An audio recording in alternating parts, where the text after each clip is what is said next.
Hello all, welcome to IS Origin. I am Dr. Mohammad Zia and this is our series on current awareness. आज हम बात करने वाले हैं एक सैंक्शन जो the former, let's say by the time you will be watching this video, will be the former president of Joe Biden, जिन्होंने अपने आखिर टेन्योर के आखिर वक्त में एक सैंक्शन लगाया रशिया के ऊपर, रशिया के शैडो फ्लीट के ऊपर, और कैसे ये सारा प्रोसेस, मतलब यूएसए एक सैंक्शन लगाता है रशिया के ऊपर और उसका इंपैक्ट पड़ने वाला है हमारे ऊपर, यानी कि इंडिया के ऊपर. So in this video we are going to talk about this whole sanction and how it is going to impact India. In the meanwhile, अगर अब तक आपने चैनल सब्सक्राइब नहीं किया, do subscribe the channel and click the bell icon so that जैसे ही ऐसा कोई video आता है आपको पता चल जाए, you are the first one to watch it. So हुआ क्या? हुआ ये कि जो यूएसए है उसने, अमेरिका ने, of course America Russia they are always on the loggerheads cold war के टाइम से, और खास तौर पे जब हम बात करते हैं अबाउट 2022 से, यूक्रेन वॉर के टाइम से, तो एक बहुत ही डिफरेंट सिचुएशन दुनिया भर में बनी हुई है कि कैसे अमेरिका जो इतना बड़ा सुपर पावर था, अभी तो खैर the things have changed, but it is not able to take control of any of the situation जो कई बार देखा गया पिछले डिकेड्स में कि दुनिया भर में कहीं पर भी कोई क्राइसिस होता था तो America always comes as a peace maker और मीडिएशन करके और चीज़ों का रेजोल्यूशन देके यूएसए ने हमेशा एक अपनी सुपर पावर वाली पोजीशन को हमेशा स्ट्रेंथन किया है, अपनी सुपर पावर वाली पोजीशन को हमेशा स्ट्रेंथन किया है, और यही चीज मिसिंग थी, चाहे वो यूक्रेन पे रशिया का इन्वेजन हो, चाहे वो मिडिल ईस्ट का क्राइसिस हो. पिछले 2-3 सालों में चीजें बहुत ज्यादा एग्जैजरेट हो जाती हैं. ऐसी सिचुएशन में अमेरिका क्या करता है? अमेरिका एक सैंक्शन लगाता है रशिया के शैडो फ्लीट के ऊपर. अभी हम आगे देखेंगे ये शैडो फ्लीट होता क्या है. ये shadow fleet basically there are 183 tankers, they are forming the shadow fleet of the major Russian oil companies. तो जब यूएसए ने रशिया के ऊपर sanctions of course Ukraine invasion के बाद लगा दिए थे, बहुत सारी ऐसी यूरोपियन कंट्रीज थी जिन्होंने कहा था कि हम रशिया से ऑयल इंपोर्ट्स हम नहीं लेंगे, गैस इंपोर्ट्स नहीं लेंगे. Although Europe, Germany, Italy, France जैसी कंट्रीज बहुत ज़्यादा डिपेंडेंट हैं रशिया के ऊपर उनके ऑयल इंपोर्ट्स के लिए. सो एक सैंक्शन लगा एक पर्टिकुलर फ्लीट के ऊपर. यूएसए ने कहा इसके ऊपर हम सैंक्शन इंपोज करेंगे और इसका इंपैक्ट पड़ने वाला है दो मेजर सुपर पावर्स की. हम बात करें तो एक तरफ चाइना, एक तरफ इंडिया. इनके ऊपर इंपैक्ट पड़ेगा और सवाल हमारे ऊपर कैसे इंपैक्ट पड़ेगा. तो हुआ क्या कि जब how this is going to, तो हम क्या, हमारे ऊपर इसका इंपैक्ट ऑल अभी लगा है, लेकिन हमारे कंट्री में, हमारे ऑयल प्राइसेस में या हमारे ऑयल रिजर्व्स पे इसका इंपैक्ट आपको मार्च के आसपास देखने को मिलेगा. So generally what happens that this cargoes on sanction vessels booked up to, जो कि 10 जनवरी तक बुक हुए हैं, उसकी डिलीवरी जो है वो मार्च में हमें मिलेगी.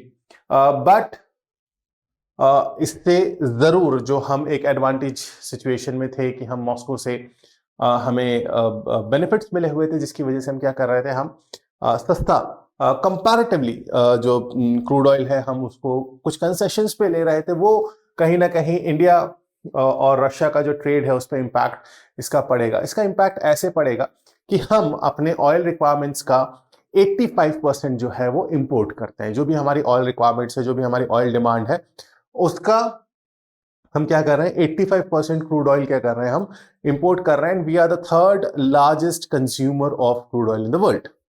इंपॉर्टेंट है. और ये जो हमारा ऑयल इंपोर्ट आ रहा है, इसका 38% जो है वो कहां से आ रहा है इन 2024. उसका 38% हमारे ऑयल इंपोर्ट्स का, क्रूड ऑयल इंपोर्ट्स का कहां से आया? वो क्रूड ऑयल इंपोर्ट्स आते हैं मॉस्को से. क्यों? ऑफ कोर्स रशिया ने हमें कंसेशंस दे रखे थे, specially in this backdrop of this Ukrainian crisis. अब क्या होगा?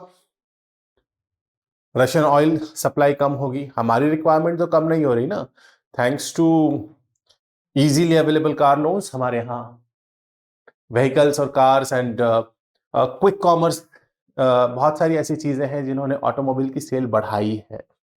मल्टीपल फैक्टर्स हैं, इजीली अवेलेबल लोन है, लोगों की इनकम ऊपर जा रही है, क्विक कॉमर्स, एक ही बाइक है, उसी पे ओला बाइक भी आ रहा है, वो उसने उस पर उबर भी ले रखा है, उसने उस पर रैपिडो भी ले रखा है, खाली टाइम पे वो अपना स्विगी जोमेटो ऑन कर लेता है, मल्टीपल चीजें हैं। तो एक बाइक से जो है मल्टीपल कमर्शियल एक्टिविटीज भी हो रही हैं। तो नो डाउट हमारे यहाँ ऑटोमोबाइल की डिमांड, जैसे जैसे हमारी इकोनॉमी एक्सपैंड करेगी, ऑटोमोबाइल की डिमांड बढ़ेगी। ऑटोमोबाइल की डिमांड बढ़ेगी तो क्रूड ऑयल की भी डिमांड बढ़ेगी। लेकिन अगर ऐसी सिचुएशन में एक हमें बहुत अच्छा सोर्स हमारा बना हुआ था, ऑफ कोर्स रशिया, जहां से हमें एक कहा जाए कंपैरेटिवली चीपर जो है एक ऑप्शन हमारे पास रशिया बना हुआ था, वो हमें मिल रहा था। अब वो भी नहीं मिल रहा है, वो भी अब कहीं ना कहीं कॉम्प्रोमाइज होगा इस पूरे सैंक्शन के साथ। तो फिर हमें क्या करना पड़ेगा, फिर हमको वापस देखना पड़ेगा कहाँ, हमें वेस्ट एशियन कंट्रीज की तरफ देखना पड़ेगा। और इसकी वजह से क्या हो गया है, जो रशियन ऑयल है, जो रशियन ऑयल कंपनीज हैं, they have been more competitive. जो वेस्ट एशियन, तो एक तरफ वेस्ट एशिया एक तरफ रशिया है, तो वेस्ट एशियन कंट्रीज के कंपटीशन में उन्हें डाल दिया है। And now we have to rely more on our traditional suppliers like UAE, Saudi Arabia and Iraq. ये भी एक सिचुएशन आने वाले समय में हमें देखने वाली है। प्रॉब्लम क्या है, अब रशिया इसको कैसे काउंटर कर सकता है? सर वो अपना और ज्यादा अपना प्रॉफिट और जो है मार्जिन छोड़ेगा और डिस्काउंट थोड़े से ज्यादा ऑफर कर देगा कि भाई हम मान रहे हैं हमारे पास जो है वो सैंक्शन लगा हुआ है, लेकिन आप चाहो तो we can give more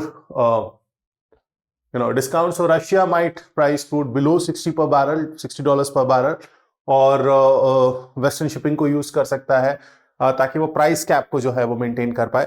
and this could be उनके लिए रेवेन्यू कम होगा।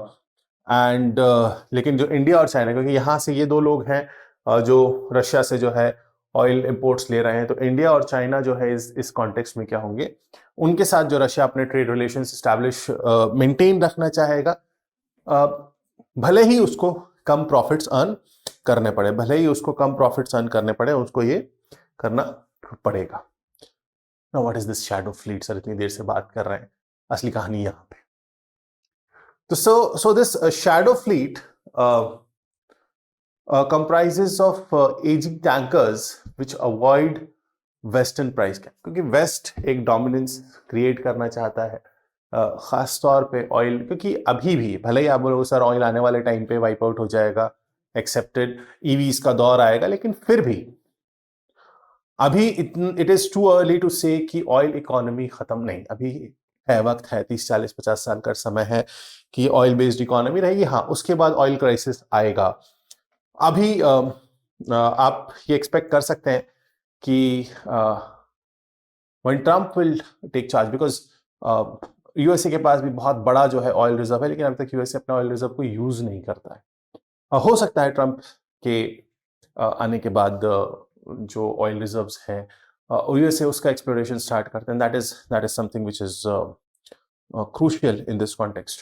सो ये एक पॉसिबिलिटी रहेगी कि ये क्या कर रहे हैं, ये एजिंग टैंकर्स हैं जिससे कि वेस्टर्न प्राइस कैप्स को अवॉइड कर सकते हैं। और इन सैंक्शंस के ऊपर, ये इन वेसल्स के ऊपर जो सैंक्शन लगा, it is one of the largest, specially after जो भी यूक्रेन इन्वेजन, जो रशिया ने यूक्रेन पे इन्वेजन किया, उसके बाद ये सबसे बड़े सैंक्शंस में से एक है this one. So no doubt Russia इस सैंक्शन से इम्पैक्ट किस पे पड़ने वाला है? इम्पैक्ट हमारे ऊपर पड़ने वाला है। क्यों? बिकॉज 2022 के बाद से हम बहुत ज्यादा रिलाय कर रहे थे रशियन ऑयल इंपोर्ट्स के ऊपर, अब कहीं ना कहीं उसके ऊपर, और इम्पैक्ट अभी भी नहीं दिखेगा, मार्च में आपको इसका इम्पैक्ट दिखना शुरू होगा। तो डोनाल्ड ट्रंप इज, इससे एक जरूर है कि ट्रंप, इट इज एक्सपेक्टेड, क्योंकि Trump was having a very different kind of political relations with Vladimir Putin. तो हो सकता है कि ट्रंप के आने के बाद इन सैंक्शंस में थोड़ा सा ईज आउट हो, इमीडिएट नहीं हो लेकिन हो सकता है ईज आउट हो। एंड बिकॉज दिस सैंक्शंस पे sanctions Joe Biden administration Russia के ऊपर लगा रहा है, उसके ऊपर कहीं ना कहीं हो सकता है ट्रंप के आने के बाद इन सैंक्शंस के ऊपर कमी आए। But seeing what he is up to, I feel कि they are not very much the Trump administration, that's like the second time he'll be coming. तो जो भी उनकी अप्रोच है उसमें नहीं लग रहा कि वो बहुत ज़्यादा जो है वो फॉरेन प्लीजिंग या फॉरेन रिलेशन को प्लीज करने की तरफ है. They are more about because they have their own crisis. America itself is going through numerous crisis.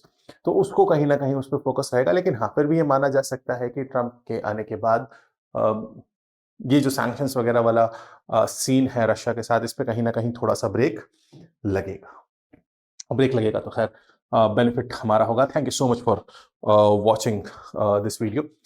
You can reach us at this phone number, which is 78800909, or do subscribe the channel, do share the word. आप अपने colleagues को, अपने friends को बताइए कि here it is something which we are discussing, जो कि important है, interesting है, and which gives a very different perspective. कि हमको जो एक holistic, कई बार कोई पूछता है सर यूपीएससी का आईएएस का सिलेबस क्या है. सर यही सिलेबस है, जो आपके आसपास हो रहा है वही सिलेबस है. और आप आने वाले वक्त पे देखेंगे 25, 26, 27 कि यूपीएससी इन चीज़ों पे, यानी कि इन चीज़ों के ऊपर आपके एक हॉलिस्टिक अप्रोच की तरफ ज़्यादा जाएगा. इस तरीके की चीज़ जो ट्रेडिशनल किताबें हैं, जो ट्रेडिशनल सिलेबस है, ग्रेजुअली यूपीएससी ने उससे डिपार्चर शुरू कर दिया है. आने वाले वक्त में डिपार्चर और ज़्यादा होगा. तो आपका एक जनरल अवेयरनेस जो है, करंट अफेयर की अवेयरनेस जो है, general awareness, which is going to play a very crucial role in your preparation. Even it plays an important role today. So thank you so much for watching. Have a great time. Stay safe, stay healthy. I'll see you in another video. Till then, have a great time. Thank you so much.